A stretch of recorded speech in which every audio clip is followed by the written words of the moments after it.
እንዴት ናችሁ? የእግዚአብሔር ስም የተመሰገነ ይሁን። እንግዲህ ዛሬ የምናየው ስለ አፋር እሳተ ገሞራ እና ስለ ኢትዮጵያ ትንሣኤ ነው። እንዴት ይገናኛል ሁለቱ ለሚለው እናያለን። እንዴት እንደሚገናኝ የአፋር እሳተ ገሞራ እና የኢትዮጵያ ትንሣኤ በጣም ነው የሚገናኘው። በጣም ይገናኛል።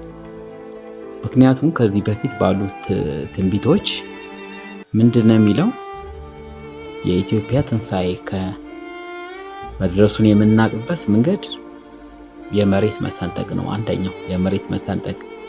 ስለዚህ ይህ የአፋር እሳተ ገሞራ ምንድነው ይዞ የሚመጣው?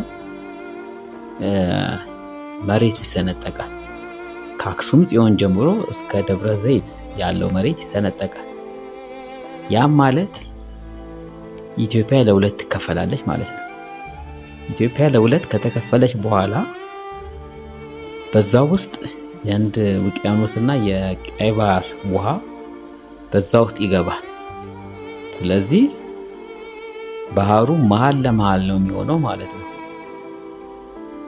እንግዲህ ውሃው ከአክሱም ጽዮን ተነስቶ እስከ በአዲስ አበባ ነው የሚያቋርጠው። በአዲስ አበባ አቋርጦ ደብረ ዘይት ድረስ ይሄዳል። ያ ማለት ኢትዮጵያ የባህር በር አገኘች ማለት ነው።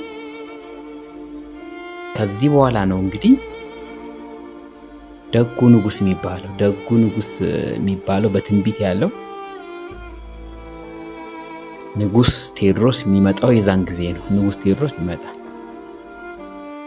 ይህ ትንቢት እንግዲህ ከጥንት ጀምሮ ነበር። ከጥንት ጀምሮ ነው ያለው እና የድሮ ነገስታቶች የድሮ ኢትዮጵያውያኖች በጣም የሚጠብቁት ነበር በእኛ ጊዜ በሆነ እያሉ።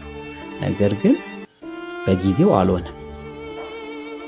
አሁን ግን የመሬት መሰንጠቁ የእሳተ ገሞራው መነሳት አንድ ምልክት ነው እና ከዛ በኋላ ምንድነው የሚሆነው? ያ ደግ ንጉስ እንደገና ደግሞ ደግ ጳጳስ ይመጣል። ሁለቱ ሆነው ለሀገሪቱ ይጸልያሉ። ከእግዚአብሔር ጋር ነው የሚሰሩት። ስለዚህ በኢትዮጵያ እግዚአብሔር ብቻ ይመለካል። በዛን ጊዜ ባዕድ አምልኮ ሙሉ ለሙሉ የሚጠፋበት ጊዜ ነው። ጥጋብ የሚሆንበት፣ ህዝቡ ይጠግባል። የተትረፈረፈ ለምለም ነው የምትሆነው ሀገሪቱ። የተትረፈረፈ ይሆናል። ይሄ ንጉስ ደግሞ ከፍተኛ ኃይል ይኖረዋል። ዓለምን ሁሉ የሚፈሩስ ነው የሚሆነው። በጣም የተፈራ ንጉስ ይሆናል። ኃይል አለው። ምክንያቱም ከእግዚአብሔር ነው ኃይሉ የሚያገኘው። እንደ ድሮ ነገስታቶች የድሮ ነገስታቶች ዓለምን ሁሉ ይገዙ ነበር። ጠላት አሸንፏቸው አያውቁም። ሲያረጁም ደግሞ ይመለኩሳሉ። ይህም ንጉስ እንደዛ ነው። እንግዲህ ቴዎድሮስ የሚባለው ደጉ ንጉስ ሲመጣ የዓለም መሪዎች እንዳለ ይፈሩታል። ኒኩሌር እንኳን ቢተኮስ በአየር ላይ እያለ ማክሸፍ የሚችል ነው። ምክንያቱም ደግሞ ምንድን ነው? ከእግዚአብሔር ነው የሚሾመው። በእግዚአብሔር ኃይል ነው የሚሰራው። መላእክቶች አብረውት ይሰራሉ። የጥንት የኢትዮጵያ ንጉሶች እንደዚህ ነበሩ። በእግዚአብሔር ኃይል ነበር የሚሰሩት።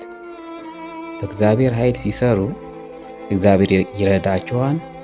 ሁልጊዜም ጦርነትን ያሸንፉ ነበር እና ይህም ንጉስ እንደዛው ነው የሚሆነው። ከዛ ላይ ጥጋብ ይሆናል። አገሪቱ ሙሉ ለምለም ትሆናለች። ሰው ደስተኛ ይሆናል። ሰው እግዚአብሔርን ብቻ ያመልካል። በዛን ጊዜ ባዕድ አምልኮ የለም። ሁሉም ሰው እግዚአብሔርን ብቻ የሚያመልክ ይሆናል። በጣም ደስታ ይሆናል።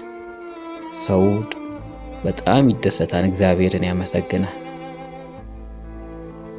ዓለም ሁሉ ሲሰቃይ በተለያየ ነገር ኢትዮጵያ ብቻ ትተርፋለች፣ እግዚአብሔርን ታመልካለች።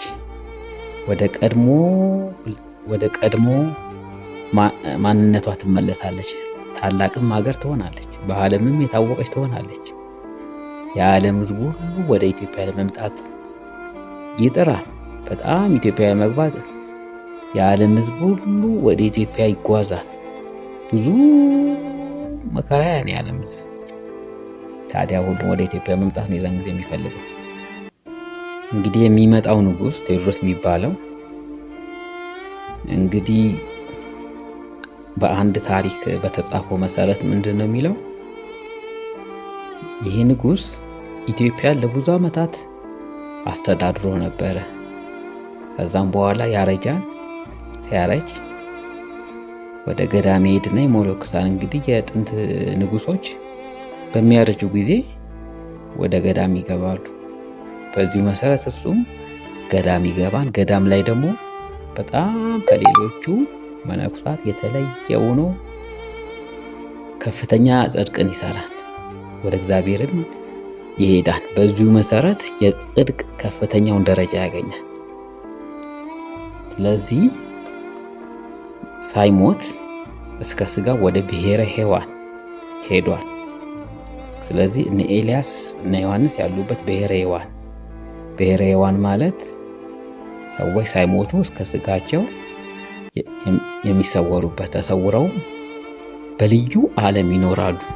ከገነት የተለየ ማለት ነው። እስከ ስጋቸው የሚሰወሩ ሰዎች ናቸው እዛ የሚኖሩት እና እዛ ነው የሚኖረው እና መጨረሻ ላይ ግን ወደ ኢትዮጵያ ይመጣል። ተመልሶ መጥቶ ኢትዮጵያን ይገዛል። እንደዚህ የሚልም ታሪክ አለ። ይህንንም አንብቤያለሁ። እንግዲህ እግዚአብሔር ይባርካችሁ። በሚቀጥለው ደግሞ እንደዚሁ ለየት ያለ ታሪክ አቀርብላችኋለሁ።